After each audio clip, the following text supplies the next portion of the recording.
Welcome to Your Healthy Kitchen from Dignity Health Yavapai Regional Medical Center. Welcome to Dignity Health, YRMC's Your Healthy Kitchen. I'm your host, Rita Carey Rubin. Earlier this year, I was fortunate to join a group of physicians, dietitians, public health professionals, chefs, and scientists who gathered virtually at the Culinary Institute of America in Napa Valley, California, for the 17th annual Healthy Kitchens, Healthy Lives Conference. The Healthy Kitchens, Healthy Lives is a collaborative project between the Culinary Institute, Harvard Medical School, and the Harvard T.H. Chan School of Public Health that blends science with practical solutions for teaching all Americans at all income levels how to cook at home more often, eat better, and prevent disease. Their goal is to make food and culinary literacy an integral part of medical education, patient counseling, and healthcare in the broadest sense. So why all the fuss about teaching people how to cook and eat well? Well, it's important because 20% of all deaths are preventable with a healthier diet. That means fewer premature deaths and disability from cardiovascular disease, diabetes, and sometimes types of cancer. Studies show that people who cook at home more often are much more likely to eat meals that contain fruits, vegetables, whole grains, and beans. And research consistently proves that a plant-forward diet like that supports healthier, longer lives. And cooking at home can cost a lot less than eating out. So there was a lot in this conference. There was 3 days of amazing information and cooking demonstrations, and I can't share all that I learned at the conference with you here today. But I will share some highlights, including a delicious recipe and some amazing research that inspired me to start eating more fermented foods, which are likely the most important things to include in your diet for long-term health. So what are fermented foods? They're any foods that have been changed by beneficial bacteria, as that bacteria chews on and eats up the sugars and other carbohydrates in the food. So I have lots of examples here to share with you. So a very common fermented food is sauerkraut. Something a little less common in our culture, but it's also a fermented vegetable, is kimchi. It can be spicy or not. Miso is a fermented soybean paste. There are lots of other fermented vegetables. This is a beet and fennel sauerkraut that's in the grocery store. Fermented cottage cheese. Tempeh, which we'll be talking about in a little bit. Kombucha. Gut shots is a drink that's fermented vegetable juice. There's also fermented kefir. This is a coconut water kefir, a plant-based cashew milk kefir, and a traditional dairy kefir. So that's just a few of some of the products that are available out on the market. So two of the presenters at the Healthy Kitchens, Healthy Lives conference were Erica and Justin Sonnenberg. They are prominent research at the Stanford University School of Medicine and the authors of The Good Gut, Taking Control of Your Weight, Your Mood, and Your Long-Term Health. And this is a great book. It's really an easy read. So if you're nervous about reading something scientific, I would highly recommend this book. It's just easy to read and it's packed with amazing information. And studies done by the Sonnenbergs and other scientists show that without a doubt, your microbiome, or the collection of bacteria that live on and within us, play a vital role in everyone's health. In fact, the bacteria that live with us help to support a healthy immune system. They maintain healthy weight and prevent obesity. They can lower and control inflammation, increase the availability of nutrients to the body. They keep disease-causing bacteria in check and under control, and they can even improve mood and memory.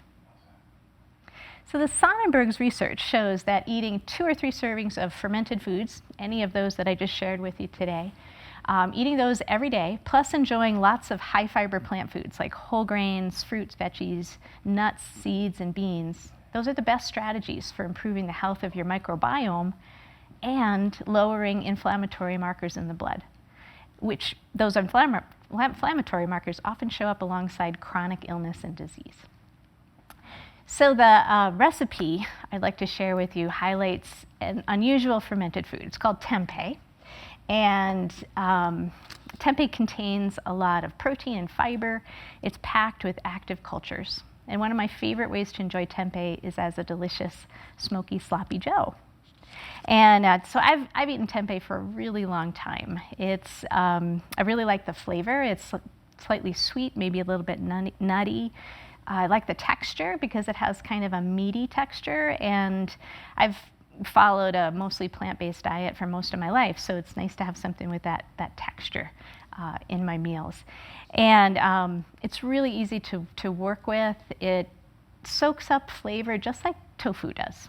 So whatever you put with the tempeh is going to take on those flavors. So really easy to use, inexpensive. So let's make our dish. So your tempeh is it's soybeans. It's fermented soybeans that have been cooked and then fermented into like a cake. And so I always buy tempeh that's organic because organic soy is much better for you. So this is what it looks like after you do the first step in this recipe is to prepare your tempeh by steaming it or by simmering it in water or broth. If you simmer it in a broth, it will just add another layer of flavor. And the steaming or the simmering will help to open the tempeh up a little bit. It puffs it up, and that allows the tempeh to absorb the flavors better in the dish. It will also help to remove just a slight bitter edge of the tempeh. I don't really taste it, but some people notice it more than others. So steam it or simmer it as a first step. So this has been steamed and then cooled down. So the next step is to saute a chopped onion. I'm going to turn my heat on here. I've already sauteed the onion because I wanted it to be nice and brown and soft, and it takes a little while to do that. It takes a little while to cook onions. So I'm just going to turn the heat back on. And also cut your onion kind of small. It just makes it nicer to eat this dish. The next step will be to make a marinade for your sloppy joes. So what I have is it's kind of a mashup of a bunch of different ways to make sloppy joe. A lot of different recipes went together for this particular blend. If you have your own favorite sloppy joe recipe, you could just use that and just substitute tempeh for the beef that's in the recipe. So I've got a couple tablespoons of apple cider vinegar, another fermented food, especially when you buy unrefined apple cider vinegar that looks cloudy and still contains those active bacteria. So apple cider vinegar, I have some soy sauce, yet another fermented food. This is a low sodium soy sauce that I'll use. It's actually tamari, which is a gluten-free soy sauce. Next is a couple of tablespoons of olive oil and a couple of teaspoons of maple syrup, just for a little sweetness. And then the spice, smoked paprika. This is really key in this dish. It just adds a really nice, rich flavor. So a couple tablespoons of smoked paprika, actually 1 tablespoon. I have a big teaspoon of chili powder. This is a sort of a mild medium heat, but you could certainly use a hot chili powder if you like that spice. And about a teaspoon of dried oregano. This is from last year's garden. So I'm going to crumble it up a little bit and put it in the marinade. And that's it. So next you'll just take your tempeh. If you've just steamed this or simmered it, definitely you want to wait till it cools off. But this is nice and cool, so I'm going to just crumble it into the marinade, and it absorbs the marinade really quickly. So just like crumbled ground beef. So you could play with this recipe and say you wanted to just try tempeh, but we're a little leery of just jumping in. Go ahead and use half ground beef or half ground turkey or chicken or something like that, and put a little bit of tempeh in the dish. I guarantee you won't even know it's there. And it would be a great way to introduce a really healthy fermented food into your diet. So I wanted to talk a little bit about one of the studies that the Sonnenbergs did on introducing more fermented foods into people's diets. They followed, it was a small study, they followed about 20 people for 18 weeks and measured their, the diversity of what they call the microbiome, which is the collection of bacteria in and on our bodies. And they know that the more diverse the microbiome, the more quantity of bacteria in your gut in particular, the healthier you are. So they measured the microbiome in these folks. They found 100 different species in their guts before they did the experiment. And then they had them eat a lot of fermented foods for about 6 weeks. They ate 6 servings, 6 to 7, maybe even 8 servings of fermented foods every day. And then gave them a little while to just back off and be comfortable with the amount of fermented foods they were eating.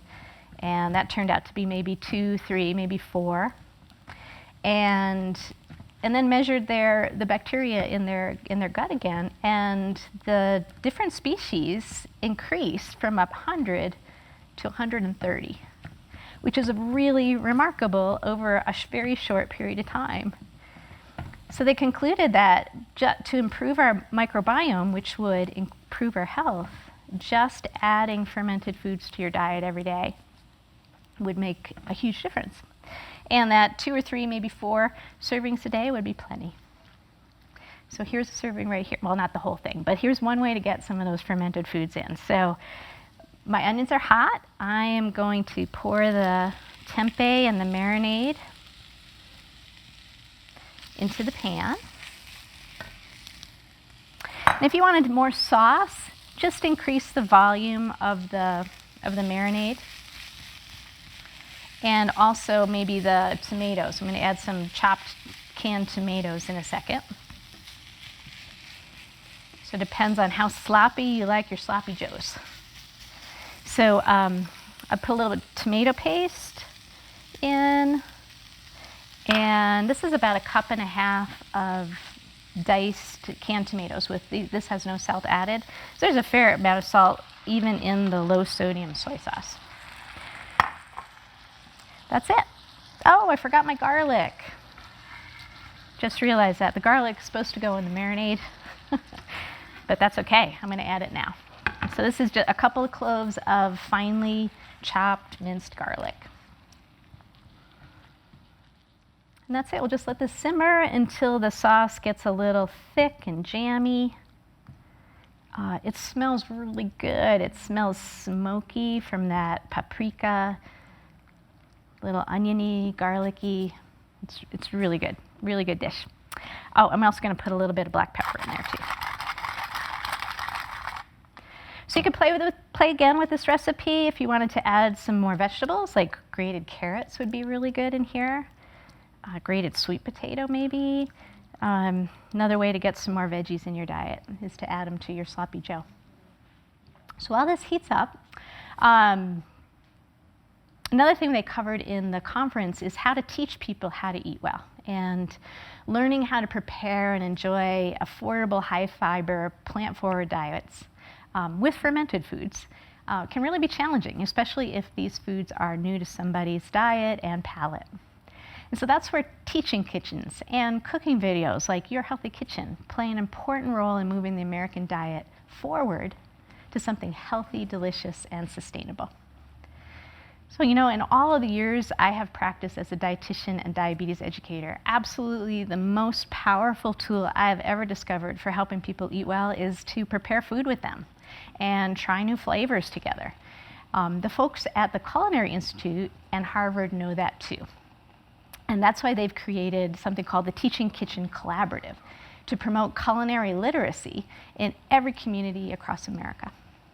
And the people teaching in kitchens are doing amazing work by showing physicians and other healthcare providers, patients, community members, how to cook and eat well.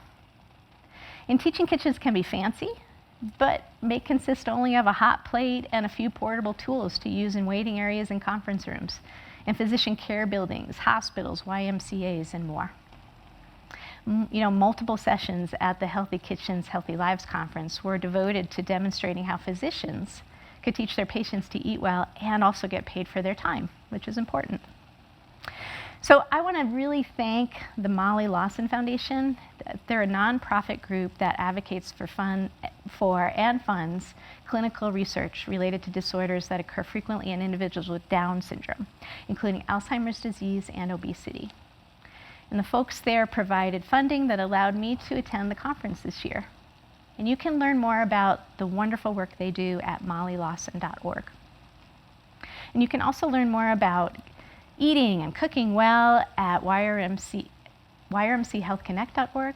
Just go to the Your Healthy Kitchen blog to watch the videos we've made, all featuring healthy, easily prepared, and budget-friendly foods. And you can also follow me on Facebook at YRMC's Your Healthy Kitchen, where I regularly post photos, recipes, videos, tips, and tricks about the food I make and prepare at home. So until next time, feed your microbiome, balance your bacteria, and we'll see you soon.